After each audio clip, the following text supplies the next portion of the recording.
Hey guys, we got something fun over the weekend. This is our new to us 1976 13-foot Scamp.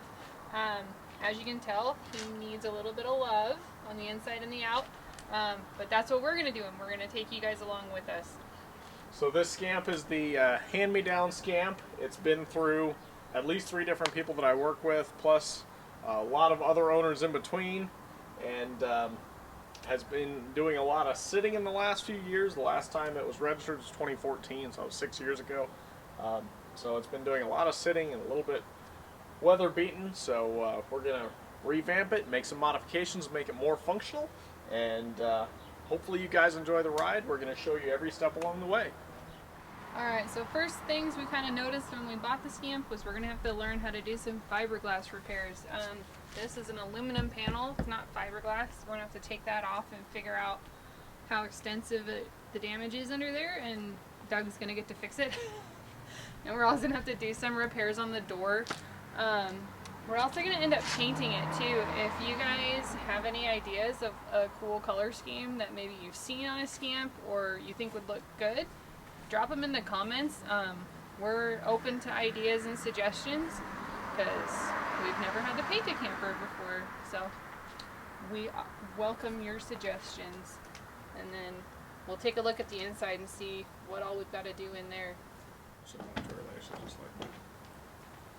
Fun fact, our door is broken, so the inner mechanism is seized up, so you physically have to turn the whole thing to make it lock against the rest on the inside. Might scare away a thief, who knows. Smells good. Okay, so obviously looking around in here, a couple of things are apparent. It needs a lot of love. We're gonna have to redo the cabinet doors. We want to keep the original cabinets. The fiberglass appears to be in pretty good shape, at least on the inside. So, but we're going to redo the doors. We're going to have to redo appliances, upholstery, things like that. We're going to have to reseal and paint the entire inside because this is kind of falling apart. We're going to have to redo some seal work around the windows, and we're going to replace the ceiling vent. Hopefully we're going to put a fan in there so we get a little bit better airflow. I wish you guys could feel how nice and toasty it is in here right now. And then we're going to kind of redo the floor as well. There's also a bunk bed that you guys are currently standing on. We're going to have to do a little bit of repair to that to make that functional too. But it's all exciting.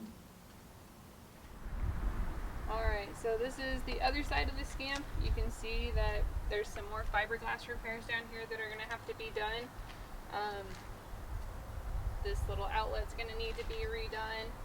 One of the things that we liked about the Scamp that's kind of quirky is the jalousie windows. They remind us of our Volkswagen van, Ruby, if you guys have seen her in previous videos. It's just one of those quirky little things that we love about older vehicles, and it just happens that our Scamp now has them too. So, looking around, you can kind of see, here's our very faded, almost disappearing logo.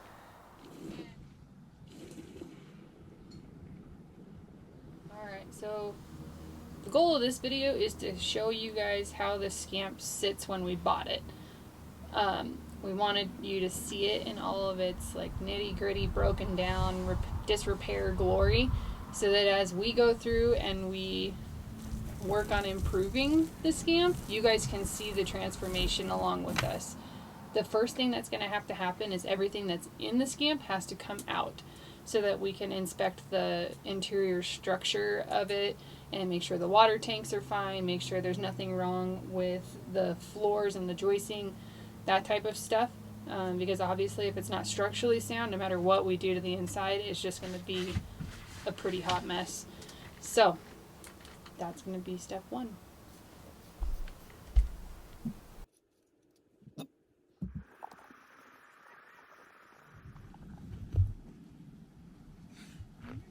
don't think this spare actually has any air in it, so I don't think it's doing a whole lot.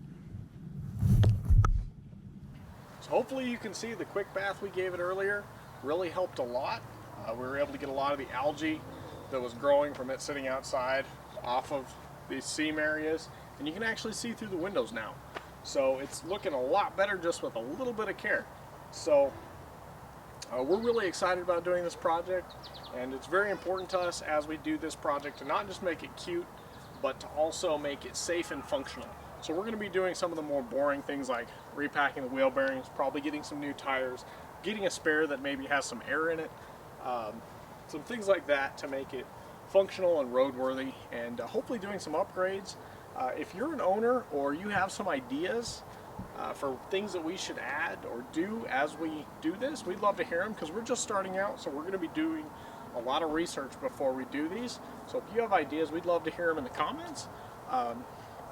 If you're interested to see where we take this, please subscribe so you don't miss it, and give us a like if you enjoyed this, and definitely let us know what you think in the comments. Sure appreciate it, and we'll catch you on the next video.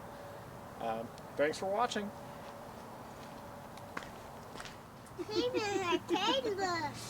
Our child's ready to move into the trailer. Sleeping on trailer. We're not sleeping in the trailer tonight, Bubba.